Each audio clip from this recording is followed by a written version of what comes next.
Good evening, Brendan. Good evening, Melbourne. Thanks for joining us here for Sunday Night Live. How you going, Brendan?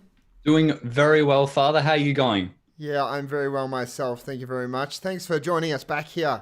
We missed you last week. I know, I missed out. But you know what? I reckon John Florio, he did a very, very fine job indeed. I think he was a very suitable stand-in. We did have a few technical issues, but we got there in the end. But we're glad to have you back. Did you have a good week off? Thank you, I did. It was my sister's birthday, so it was good to be there. Nice little family night, played some games. Did I win? I didn't win. I didn't win, but it was still a good night. It was a good week. Okay. And well, it's been in the words of Eddie Maguire, it's been a big week in football. Football's back on, which is a great thing. So we're the Bishop, who's coming to join us later on. So we're really excited to have Bishop Mark Edwards. Both he and I are Hawks supporters. When we were having a chat with him about things that he would like to talk about, he specifically spoke about not wanting to talk about football because, of course, the Hawks obviously had a bit of a bad week this week in round two of the football. But hopefully that was just a bit of teething problem since we're getting back. But it's been lovely in the last week to sort of see how things have started to sort of a bit of normality is returning to life. And sort of just being signified by football, but also today we saw the Premier here in Victoria make a further announcement about churches reopening and life returning to a bit normal in a couple more weeks' time. So we're going to go from 20 to 50 soon available for mass. So yeah, it's been exciting to see how things have sort of been reopening and the streets are obviously a lot busier, a lot more traffic. I got caught in peak hour traffic the other day, which was the first time in a little while. So have you noticed anything different down your way? Yeah, just busy. Like the roads are busy. And then where was I? Was I in the city? I think I was in the city, and there's just a lot of people. No, I went to the Werribee Plaza. It's the hub of Werribee, Father, absolute hub, and it was stacked. It was stacked and packed out.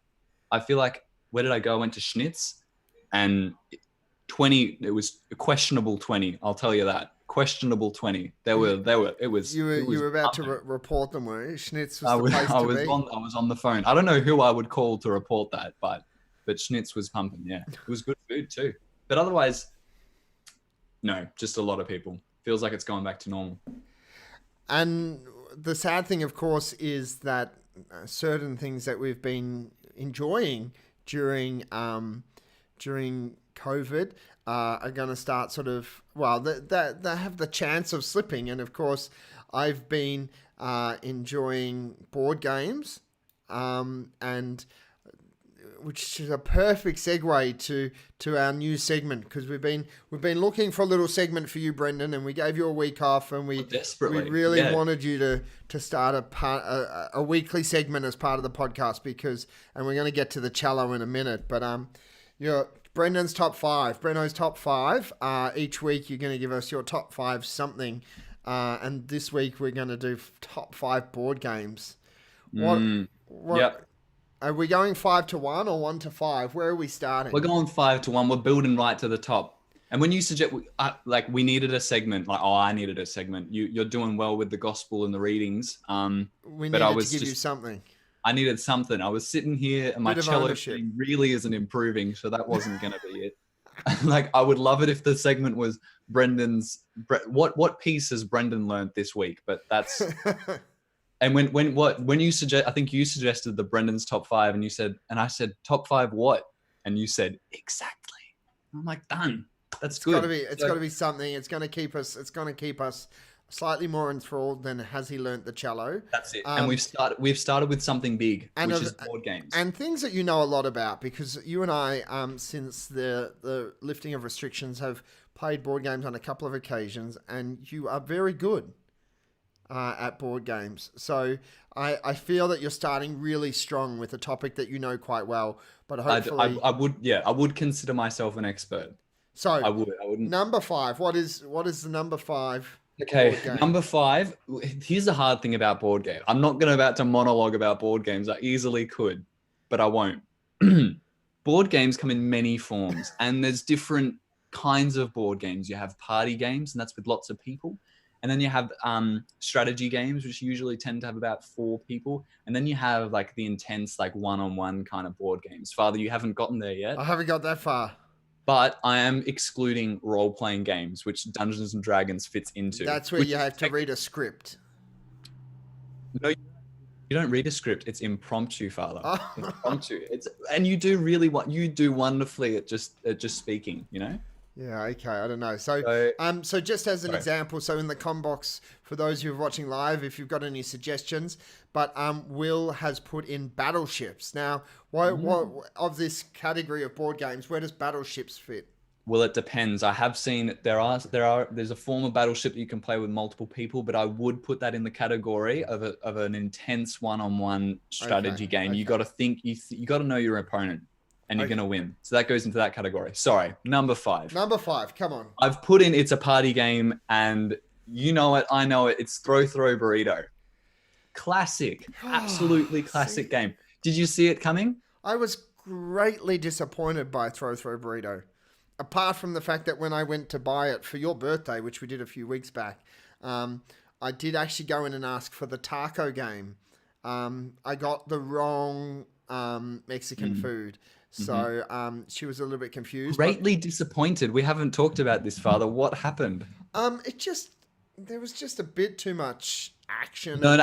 I've seen you've got the wrong space for it, Father. Okay. Throw Burrito is, for those who don't know, it's basically it's a card game. It's not a board game. So I'm stretching the rules here on my top 5. It's top 5 card games / board games. Throw Burrito is a card game with dodgeball. Right. That's what it is, except instead of throwing dodgeballs, you throw burritos, which are really soft and squishy and very nice to hold. They're not real burritos, but that would be fun as well.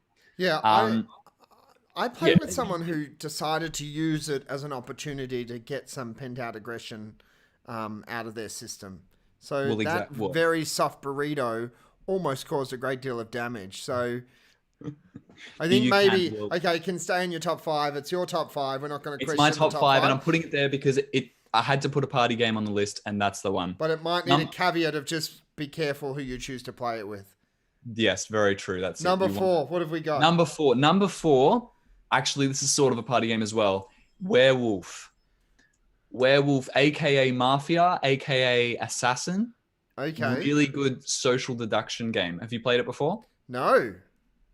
You've played Secret Hitler. Yes. Which is similar. That's a social deduction game. You're trying to figure out who's lying to you. Werewolf is really similar. Okay. There's a werewolf team against like a villager team, and you have to figure out who the werewolves are, and the werewolves know who the werewolves are.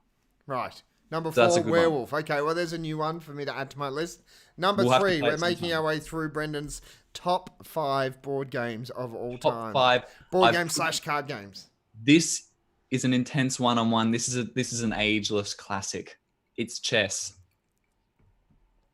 I think you're hating this top 5. I can tell. I thought that Throw Burrito and you and I were going to disagree on that, and then we're going to agree from that point. But chess, chess, timeless classic, uses the brain, and I've just played a lot of chess as of late with my brother.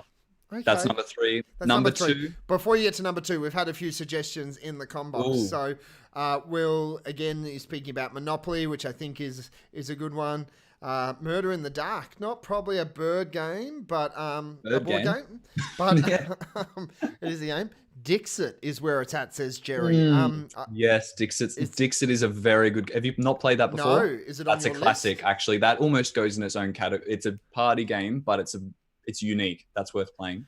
Okay, and then Quirky, someone has suggested, which I haven't heard of before. I've not heard of that. If someone can explain what that is, I'd appreciate it. Someone said Snap earlier, which is good, and if you play it with the right rules, it can get really, really intense in the good kind of like breaking fingers sort of way. Okay, so we've gone Throw Burrito, we've gone Werewolf, and then we've gone chess. Now, Emily Walker has suggested Catan, which I'm sure is going to come in the next 2.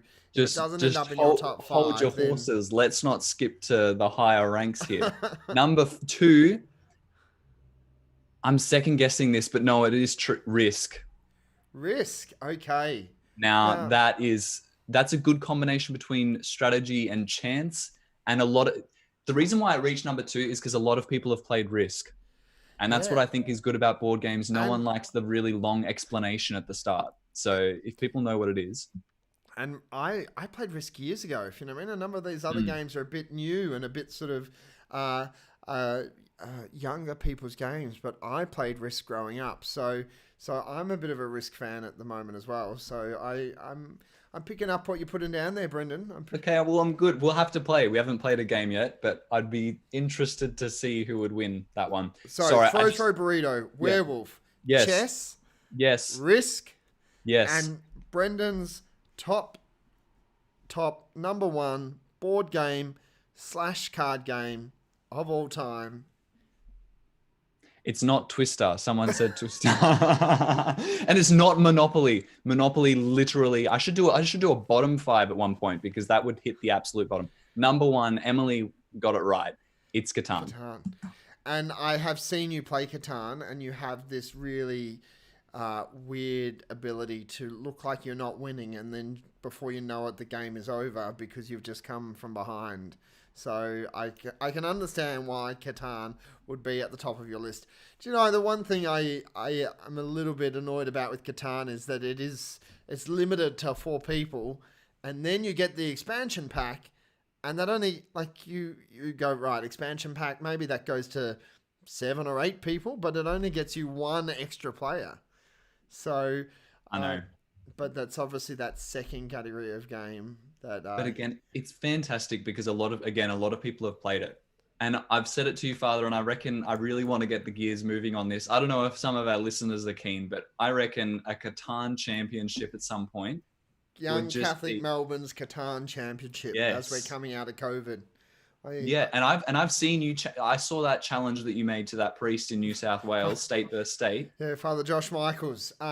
Except that was one of those challenges that you make that you then very quickly regret, because I think he's actually pretty good at it. So I might need to get you to give me a few pointers. That can be done. Catan play.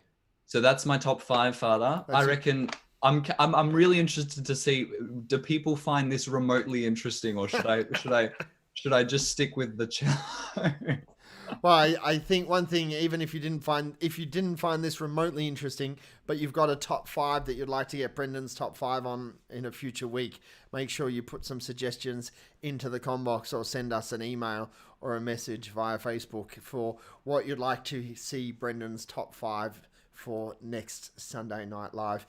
But of course, it's the Feast of Corpus Christi, which, again, like a number of feasts in the church, gets 2 feasts, depending on whether you're celebrating in the ordinary form or the extraordinary form, or what part of the world. But for, I suppose, the vast majority of Catholics, today was the Feast of Corpus Christi, or you celebrated a few days ago on Thursday. And it's always a wonderful feast in the life of the church, but particularly here in Melbourne, because, of course, our regional seminary is the seminary of Corpus Christi. So for almost all of the priests of our diocese, it's our patronal feast. It's the feast of the college in which we spend 7 years of our lives preparing for priesthood. So it always holds a really special place in the life of priests. And this year's a bit different because it's normally the day where we all get invited back to the seminary, and we get to catch up with each other and see the seminary again. And it's always a really lovely evening on the Feast of Corpus Christi. But obviously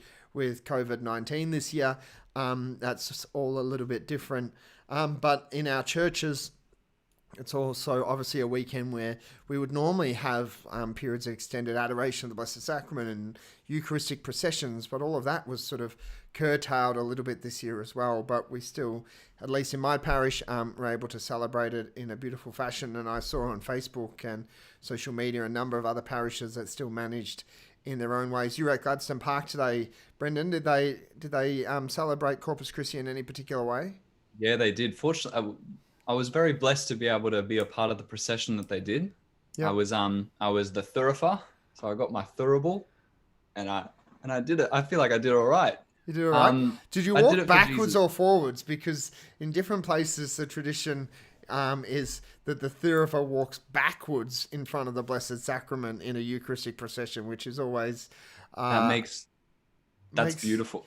nothing I like walking backwards in an ankle-length gown, carrying a red hot burning uh, Yeah, ball of charcoal. I'll admit it was a struggle enough walking forward, and it was sort of, I'm not totally familiar with the whole church grounds, so I would have definitely tripped over. But that's a good idea. No, I like that. That would have added to the challenge though. But they did that. So they did a procession around, not laps, not laps. I said laps to someone, and it's not laps.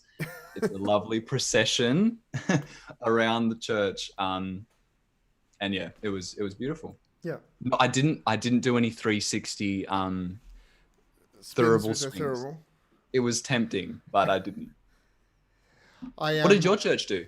Well, we just had simple mass, and then we've had a couple on Sundays. At the moment, we're having a couple of holy hours each Sunday to allow people a chance to come in and pray in the church in quiet. So we had the opportunity for a couple of holy hours that were, I suppose, more well attended this week than they have been in the past, which was lovely to see. And we did a little Eucharistic procession around the church, and I gave benediction to the four corners of the parish at different points. Again, just being really conscious that so many people are away from the sacrament of the Eucharist at the moment. So just really trying to share the feast with them, even if they weren't able to be here. But it's obviously a great feast in the life of the church. And I spoke to the people at my masses today. And you might remember this, Brendan, when we went to Rome last year. We were very lucky enough to visit the chapel at Domus Australia.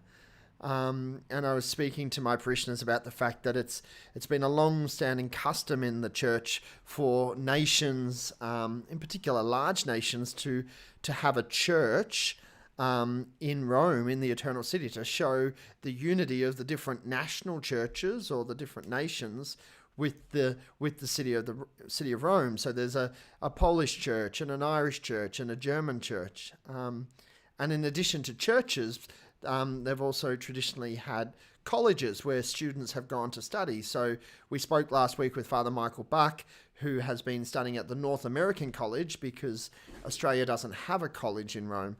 But there's also the Venerable English College, where a lot of the English students have gone, and quite historically, the English martyrs studied in Rome before being sent back to the church in England. So traditionally, nations have had churches or colleges in Rome, and the Australian bishops about 15 years ago decided that they were going to follow in these footsteps, but rather than having a college or a church, we bought a hotel, and we built this.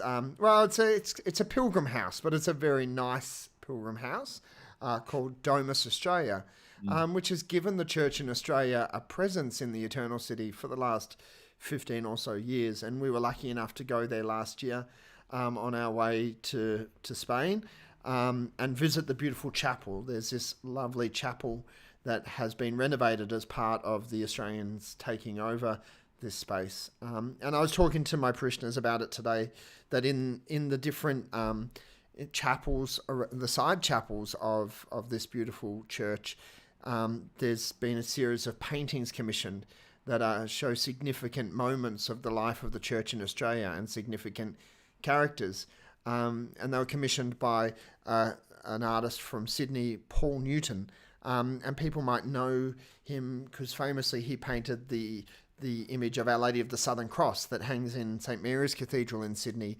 And that was released in time for World Youth Day in 2008. Quite a beautiful image, often referred to as the Natalie Portman Mary, because I didn't want to say it, but yeah. she looks a little bit like Natalie Portman, but it's a beautiful image. So he was commissioned to paint a number of beautiful images for this chapel, a couple of which I think really speak to this great feast of Corpus Christi, one of which is an image of the early church in Australia, and that after the first couple of priests who came to Sydney were returned and they were exiled from the colony, that the Blessed Sacrament was left in a tabernacle, in a family home. And there's this beautiful painting of all these families gathered around the tabernacle, and that the faith and the life of faith in the early church in Australia was was safeguarded and kept by families praying before the tabernacle because they couldn't have mass. There was no priests, but they knew the real presence of Christ in the tabernacle. And for many years, that was how the faith was sustained and nourished in this church. So there's this really beautiful image that hangs in Domus Australia that I think, if you haven't seen, I think you can find it online, but it's well worth looking for. And it's a really great timely reminder for us during this time where we've been a little bit restricted from the sacraments ourselves, or many people have, but the faith has been held on to by families and communities sort of praying before the Blessed Sacrament, or at least praying in their homes during this time. So that's the first one. And I think then it's in the chapel next to it is that a great painting of the Vietnamese cardinal, Cardinal Van Thuan, who was imprisoned by the communists in Vietnam for many years. And the painting of him is celebrating Mass.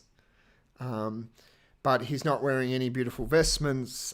He's not in a beautiful church. He's celebrating Mass in his prison clothes, in his prison cell. And he wrote his memoirs called 5 Loaves and 2 Fishes, which is a really lovely little book. But in it, he describes how people would smuggle him in wine in a bottle marked stomach medicine. And he would save bread from his meal, and then in the dark of night he would celebrate Mass, surrounded by the Catholic prisoners that were also there with him, sitting on his bunk with no vestments, with no beauty or circumstance or pomp. He would celebrate Mass from memory, and that he would then distribute communion to the Catholics who were there. And that they would create out of cigarette packets little boxes in which they could keep the consecrated hosts. They could keep the body of our Lord, so that they could keep watch and adore him in between times. And again, just a beautiful painting that speaks to us of the real presence, and how important it is, and how important it was to the life of Cardinal Van Thuan, and the witness that he gave, but also the witness that then gives to the thousands of Vietnamese Catholics who have since come to Australia. But yeah, so I spoke to my people about those 2 images this weekend, because again, I think this is a different Corpus Christi weekend to one that we're used to. It's been such a different and challenging time for all of us. But I think both of those images speak to us of that centrality of the Eucharist, and how it's something that needs to speak to us at the very core of our being as Christians and as Catholics. And it has the power to sustain us even through the toughest times and the hardest times, our knowledge of the real presence. Even if you know what I mean, like those early Christians, we can't receive Holy Communion, but we know that he is present. Or even if it's being celebrated in the strangest of circumstances, he is there, truly present. So that's what my people got this weekend for Corpus Christi. Do you remember those paintings from the chapel? I do. I don't remember the one of the cardinal, the Vietnamese cardinal. Yeah, I definitely remember the one with the Australian families in their home around that tabernacle. That's a real classic. I know that one. I'll have to look up the cardinal one. Yeah. I think I should have probably done a little bit of homework. I think they can both be found online. And are both done by Paul Newton? Yeah. So the final challenge, I suppose, then I gave to the parishioners, in particular the younger people who were at my Mass today, was the challenge of, okay, well, what's the next painting going to be in the Domus Australia chapel? And I said to my parishioners that maybe it might be a painting of 2020 where everyone's sort of sitting around Zoom meetings and Mass online, if you know what I mean, and how our faith was sustained.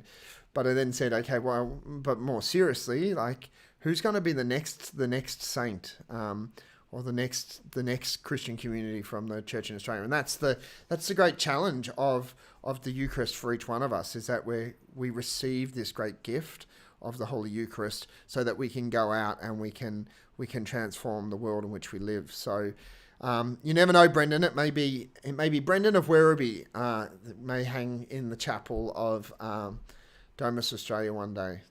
Lord willing, yep. And I hope my two ferns and my Yeah, exactly. my cello make it as well. The cello, oh man, if I could be right next to Saint Cecilia. There will be people listening tonight, not many, but maybe one or two, who would like to get a bit of an update on the cello before we go on to our guest. And I'm apologising to anyone who is listening just to hear Bishop Mark Edwards that you're going to have to put up with the cello chat for the next 30 seconds. But how is it going? Well, let me show you. For those listening online, I will describe. If you are tuning in for the first time, later on, Brendan decided to learn the cello during lockdown, and we're still waiting for the fruits. And and I received it. There was an absolute drama getting it, but I received it as soon as restrictions were lifted. So there's some lame excuse. Okay. Now look at this. Do you see what's happening here? Do you see those strips that are on there? Yeah. Yeah. The cello, surprisingly, is not like a guitar, and it doesn't have frets to tell you where the next note is. My hearing isn't that great, and my memory, not that great either. So it's pretty shocking. Like the cello is a beautiful instrument, and I literally think that these are Band-Aids. Like I think that these are like medical strips that I've put on. So right. I apologize to any true musicians out there. But stop procrastinating. Play. I haven't tightened the bow, so I'm just going to finger pluck, you know?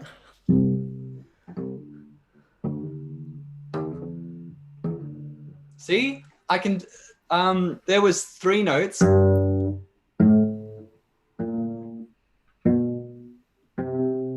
Yeah. Okay, thank you. I'm done. That's great, Brendan. Thank you very much. Thank you. I can just hear the applause just resounding in my ear across the internet from everyone listening. Thank you. It's a delight. I'm not doing autographs just yet, but look, we'll get there. Thanks. Okay, we want to thank you, Brendan. It's your persistence has been a wonderful thing. So someone asked if I've been learning off YouTube, and no, I haven't actually. I probably should try that. I did at the start, and I learned how to sit properly and how to hold the cello. There's so much technique involved. It takes me like 30 minutes just to tune the thing. Anyway, sorry. I don't want to keep Bishop Mark waiting any longer. No, I am a little bit worried actually that I've spent the last couple of weeks keeping bishops waiting in the waiting room just a little bit too long. So we are very glad, and we're going to admit him now, to have join us this evening, Bishop Mark Edwards, who is currently the Auxiliary Bishop of Melbourne, who has recently been appointed by the Holy Father as the next Bishop of the Diocese of Wagga Wagga in New South Wales. He was ordained a priest in 1986 and is a member of the Oblates of Mary Immaculate. He was consecrated the Auxiliary Bishop here in 2014 and has since served as one of the Auxiliary Bishops here in the Diocese of Melbourne, and was originally in the Eastern region, so I had him as one of my auxiliary bishops for a little while, and has since more recently been across in the Western region. So West is the best. Hello, Bishop Mark. You're muted. We'll have to get you unmuted. We're going to have to unmute you, which I can do, I think. No. Classic. You unmuted him, and then he muted himself. There we go. Hello, Bishop Mark. G'day, Brendan. How are you? I think the graffiti on the train line says West Side is best side. Yeah, I think that's exactly right. Exactly right. Yes. Thank you very much, Bishop Mark, for joining us. It's great to be with you. Thank you, Brendan. Thank you, Father Nick. And we know you're obviously you're preparing to head off. So Sunday nights are very busy times, especially catching up with lots of people. So we're really glad that you're able to be with us tonight and take the time. I'm going to start with we promised, Brendan and I have already spoken about the football, so we're not gonna talk about the Hawks position after Friday night's football, but we will start with your Episcopal motto, because it's a quote from Eugene de Mazenot, I believe. learn who you are in the eyes of God. Can you share with us why you chose that motto as your motto entering into the life of a bishop? Thank you. I'd love to. It's actually probably been a lot of what I've been about in my life. I had a moment in year 12, a blessed moment when I realised what I wanted to do with my life, which was to be a missionary. Probably my inaccurate understanding of a missionary in those days was somebody who went to another country and worked as a priest in that other country. But as I've developed, as I've grown, I've come to think of being a missionary as being somebody, a messenger from God who tells people that they are the precious sons and daughters of the Father. And that particular motto from Eugene de Mazod actually comes from his first public homily. So he didn't preach publicly for maybe 4 months, 5 months after his ordination. He said masses, but mustn't have been a thing you did in those days. And then during the first Sunday of Lent, at 5 o'clock in the morning, he had a mass for not for the rich and the well-to-do, but for the servants and the artisans, the tradesmen, who couldn't get to a 10 o'clock mass because they had to be cooking lunch and lighting fires for their master's bath or whatever. So he had a 5 o'clock mass for them in their own language, in Provençal. And he started by saying to them, like, this Lent there's going to be lots of homilies for the rich people, but who's going to look after the poor? And then he talks to them about, like, who are you in the eyes of the world? Well, like in the eyes of the world, you're worth maybe what your sweat's worth. People don't think about you as a person, just think about what you do. And then he said, come to me and learn who you are in the eyes of God. And then he started talking to them about being, you are priests of the Most High. So yes, it was a really beautiful homily, and that was the hinge point of the homily. So you were a missionary. You chose to be a missionary, and your life as a missionary has included being a school teacher, a lecturer in philosophy, a seminary rector, now a bishop.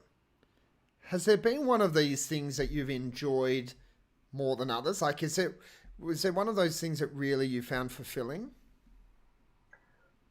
I think that each of the different, I'm not quite sure whether to say positions, roles, vocations. Can we call them all a vocation within a vocation? Mm-hmm. I think that each of the vocations has had bits that I've found really fulfilling and enjoyable, and bits that I didn't like so much. So, with teaching, I loved the involvement and the action and being able to help people and the interaction with so many people. But I really missed time for, I didn't make time for spiritual reading and for that sort of reflection, which was a downside of that. When I went back to the seminary after that, I had this wonderful time for being able to reflect and have spiritual reading and a very structured prayer life. But I've really missed the engagement. Hopefully, being a bishop, I can bring all of that together a bit. Has one of them particularly challenged you more than others? I think my challenge all the way through has been to be somebody who's prayerful and gives their life completely to God. It's still my challenge today. Maybe the challenge we have when we're teenagers is still the challenge we have when we're 60 for all of us. But I got support in that in different ways in the different things. But so in that way, probably being in the seminary was most supportive because it gave a really structured life to me. But to be able to make a commitment to live that out, for that being in a school's really good. And and that journey in developing a friendship with the Father and in Jesus is it's a great adventure, and I've loved it. So it's all been part of the same adventure, I think. So Bishop Mark, you'll be heading off to Wagga Wagga. When's that happening? What's the date set for then? A fortnight's time, Sunday the 28th. It's a personal, like I could change it, but that's the goal I'm setting myself. Leave on Sunday the 28th, drive up to Wagga, and then I've got 2 or 3 days before. Well, I've got 3 weeks then before the liturgical reception. I found I was talking about it as the installation until recently, and somebody pointed out to me, or somebody claimed, I'm not smart enough to know any better. Somebody claimed to me that I shouldn't. I'm not going to be installed. Like Pope Francis has appointed me the Bishop of Wagga. Nobody else installs me. What I have to do is I have to take possession of the see. So it's a liturgical reception. Theological. That's the theology of it, apparently. So that's going to be on the 22nd of July, and that'll be quite small because of the COVID-19 restrictions. Maybe there'll be 120 people there. Maybe there won't be that many. And so I figure that if the people can't come to me, I want to go and meet as many people as I can. So for the 3 weeks before that, I'm going to try and get around to the 31 parishes in the diocese, if I possibly can, and meet as many people as I can and pray with them, have them pray for me, and maybe do something from the liturgical reception in each of those places to make it real for them. So perhaps renew my oath of fidelity and make a profession of faith, something like that.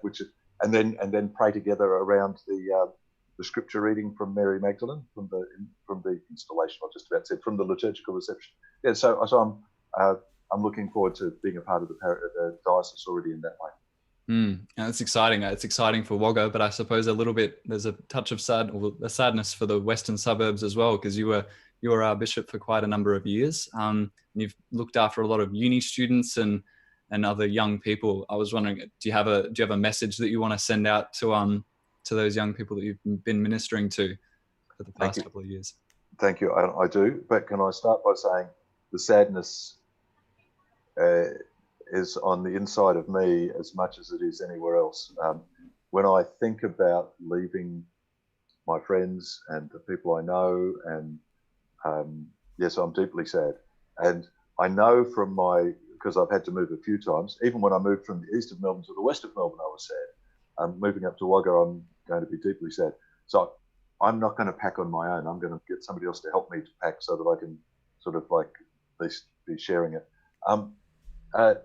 I think what I want to say to all the wonderful young people I know, and not so young people I know, and that I've engaged with, the friendship with Jesus is worth everything, and I look forward to catching up with you again. And if I don't catch you beforehand, I'll see you in heaven. Let's all be together up there. During this time in particular, as most of the young university students that you would have got to have met are preparing for exams, have you got anything, you were a lecturer, you were a rector of a seminary, have you got any practical advice you can give to them as students at this stage? Not only about their prayer life and their spiritual life, but about sort of tackling the challenge. And I suppose it's particularly challenging at the moment because they're preparing in this period of COVID. I suspect that mostly when you get to university, if you've been through secondary school and particularly if you've done a year of university successfully, you know what the recipe is. You've got your own recipe that works. And I wouldn't want to get in the way of that. It takes time. But I think my message to students is not to just study to pass or to study to get a job, actually to fall in love with your subject. I've been fortunate that when I've studied, because I went to uni before I became a priest. I knew, at least I thought I knew in my mind, that I was going to be a priest. So I was completely free from having to get a job. I could just do the subjects I loved. So I did applied maths and chemistry and physics all the subjects that I found easy and interesting, and it was great.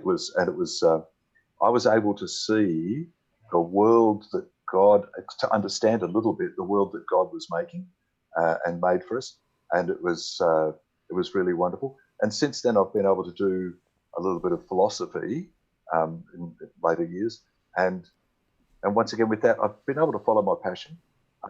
So fall in love with your subjects, and if you find you can't fall in love with your subject, maybe you're studying the wrong stuff, because often the subjects that you do take you to a similar sort of a position, a similar sort of role. So maybe if you're doing subjects you don't like, maybe that's a sign. But fall in love with your subjects. Don't do them just to pass. Don't just skim across the top, but actually immerse yourself in them, love them, soak in them and rejoice in them, enjoy your study.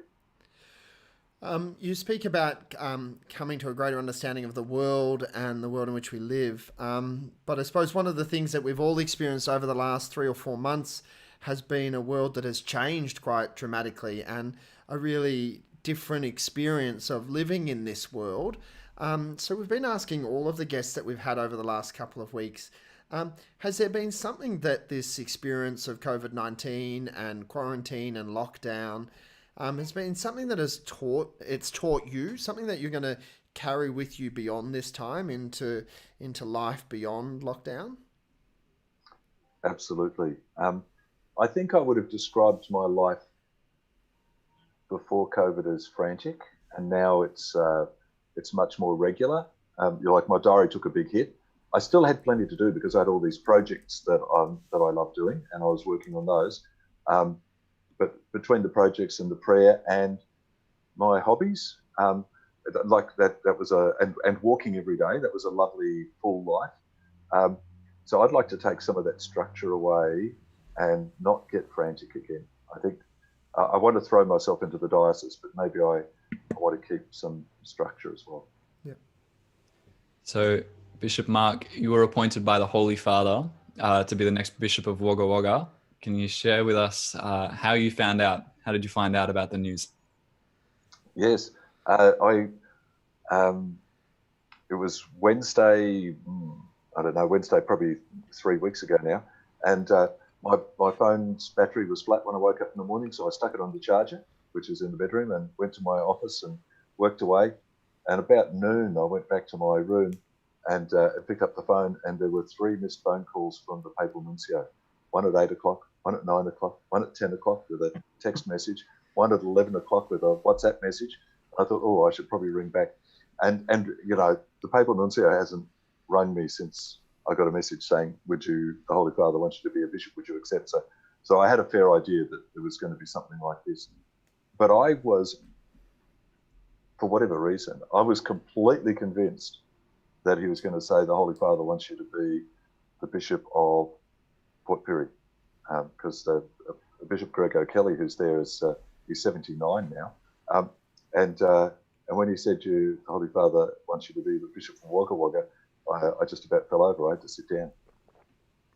Just to clarify, did you just say that the Papal Nuncio WhatsApped you? The Papal Nuncio WhatsApp. That's fantastic. That's something new. This is the new normal. I think he was just desperate. He was eager to catch me. You said a little bit earlier that you had that you were getting to some hobbies. Clara wants to know what some of those hobbies are. My passion hobby at the moment is bridge, which is a card game. It comes from the same family as 500 or euchre. They all come from a game called auction bridge, auction whist, and they sort of go away. And it's a great game. It's just I've never got sick of it. Like I've played lots of card games, but I've never got sick of bridge. What was the name of it again? The ancestor was auction whist. What was the name of the card game? Bridge. Bridge. As in Westgate Bridge. Classic. Yeah, that's a good game. That's a classic. I haven't actually played it before, but if you've played one of those games like 500 solo euchre, you can learn it pretty quickly. Brilliant. Bishop Mark, you made a bit of a flying visit or a driving visit to the Diocese of Wagga Wagga a couple of weeks back. What were your first impressions? It's a little bit different to the western suburbs of Melbourne. Did anything strike you? It struck me how it's a lively city centre in Wagga, how big Wagga Wagga is. Now, Wagga Wagga, I understand there's 3 towns with a bit of a rivalry between them, 3 large towns. So there's Albury, Wagga and Griffith. They're like 50,000-ish. And so I have to always say the Diocese of Wagga, to be inclusive, but if you say Wagga, you mean just the town. So I didn't actually see Albury. I was on the bypass there. But so Wagga itself, it's a thriving town, and like the little, it's like as a country town, the main street with the shopping on both sides was just great. How happy people were to see me. I think being without a bishop for 3.5 years makes you grateful that somebody's accepted to be a bishop. So while it's been terrible for Wagga not to have a bishop for 3.5 years, it's probably working in my favour. Somebody wants me. Yeah.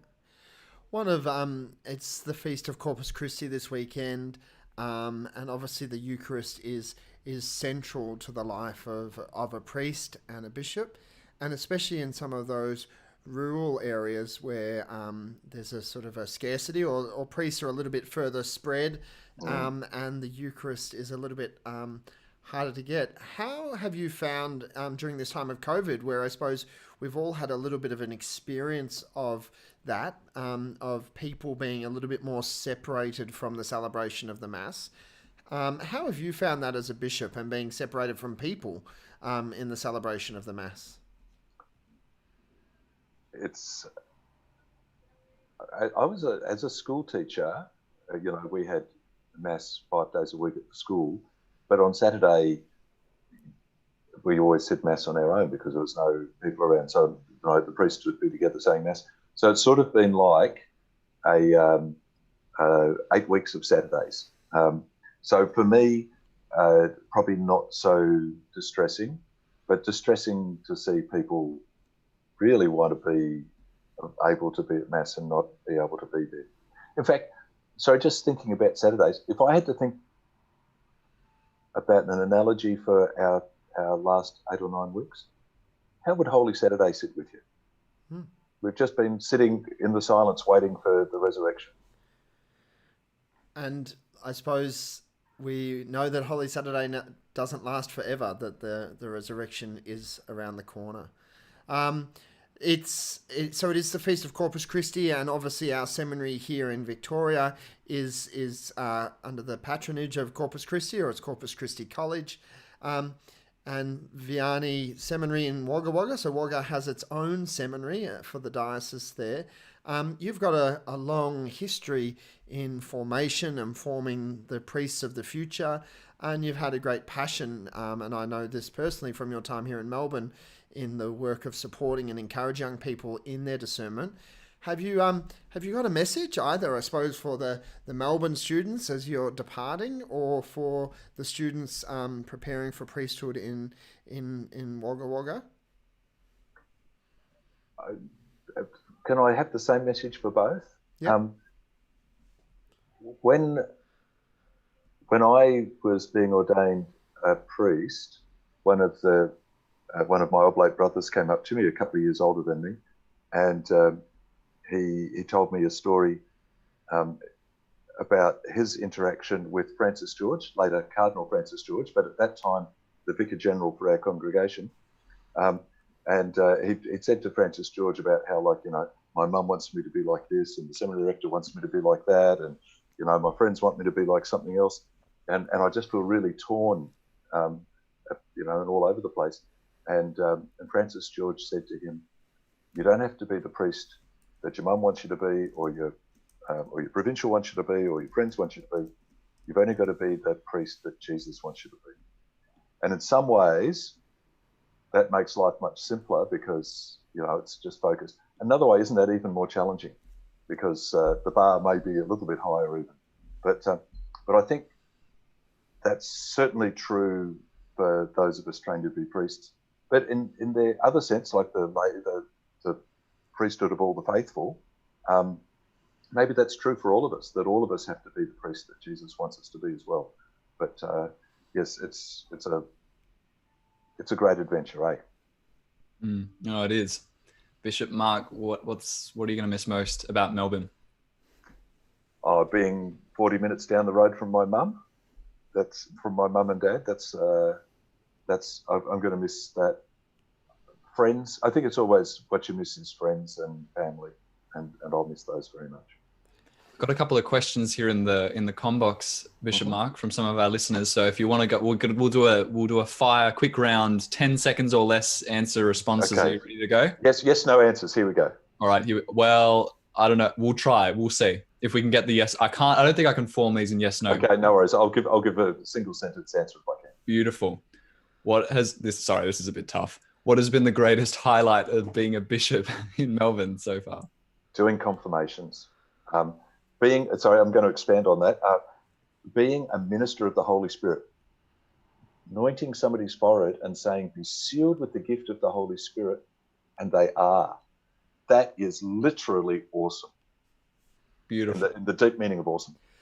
What is your favorite style of music, or your favorite band or singers?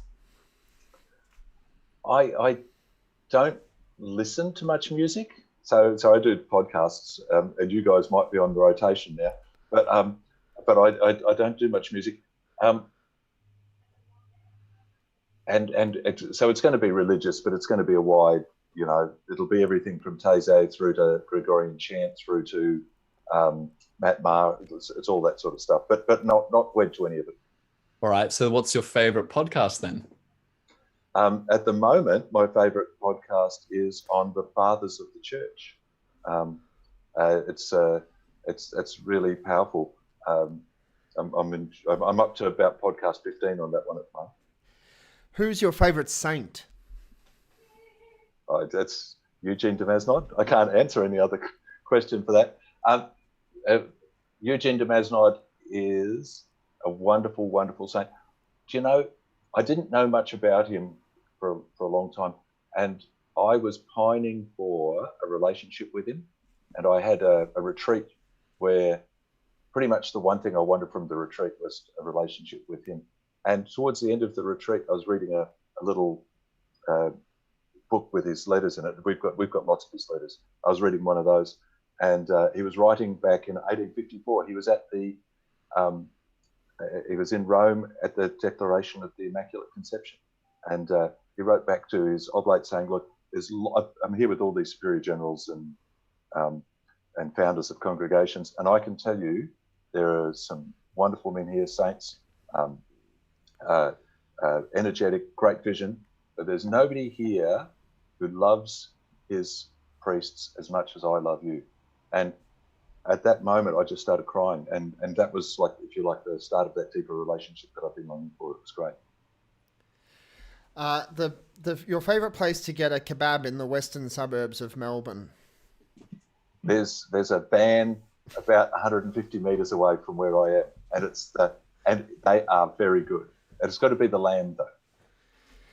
Is And that in Footscray? Sorry? You got to tell us where it is. You can't just say the van down the road. Okay. So it's in a car wash. Obviously, they're not getting enough business as a car wash, so they've given one of the lanes to the kebab van, and it's at the corner of Robert Street. It's the corner of Robert Street and the Geelong Road. Okay, and the lucky last one, because we're almost out of time, but your favourite 1980s power ballad? I don't even know what a 1980s power ballad is. Leave that one there in the wonders of the internet. You got to go deal with that seminarian, Father. We almost gave the Archbishop the wind-up a few weeks back without giving him the final word. Is there any, before we put you back into the waiting room, is there anything that you'd like to say? Thank you to the two of you for tonight. Thank you to the listeners. I've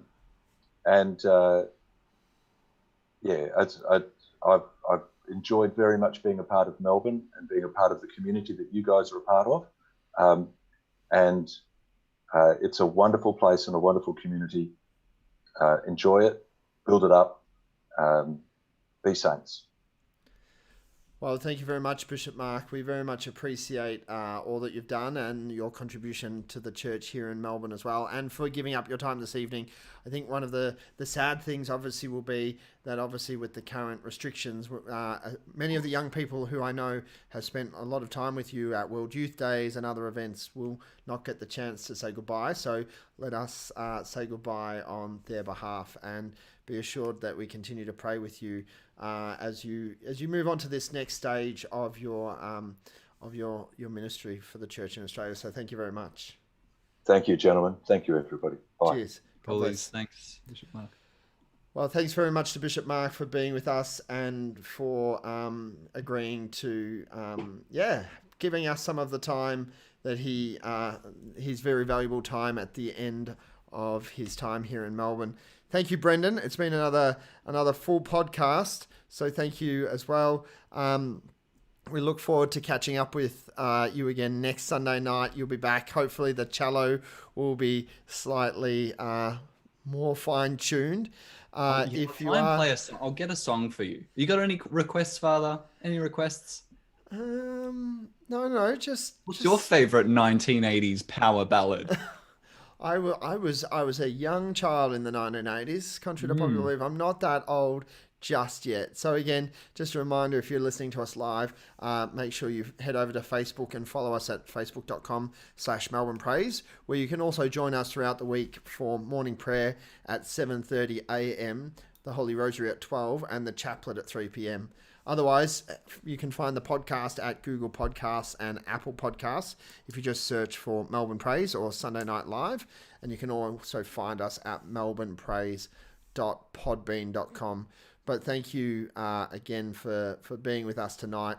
We'll be back next Sunday night live here from Melbourne. But if you are listening live, Brendan has got all the details for the Zoom catch-up, which follows live on. So if you're a young Catholic between the ages of 18 and 35, make sure you send Brendan a message at the Melbourne Praise Facebook page, and he can put you in contact with the Zoom catch-up immediately following the podcast. If you have been on that catch-up before, it's the same meeting invitation as previous weeks. Thanks, Brendan. Have a good week. Thanks, Father. You too. God bless. God bless everyone.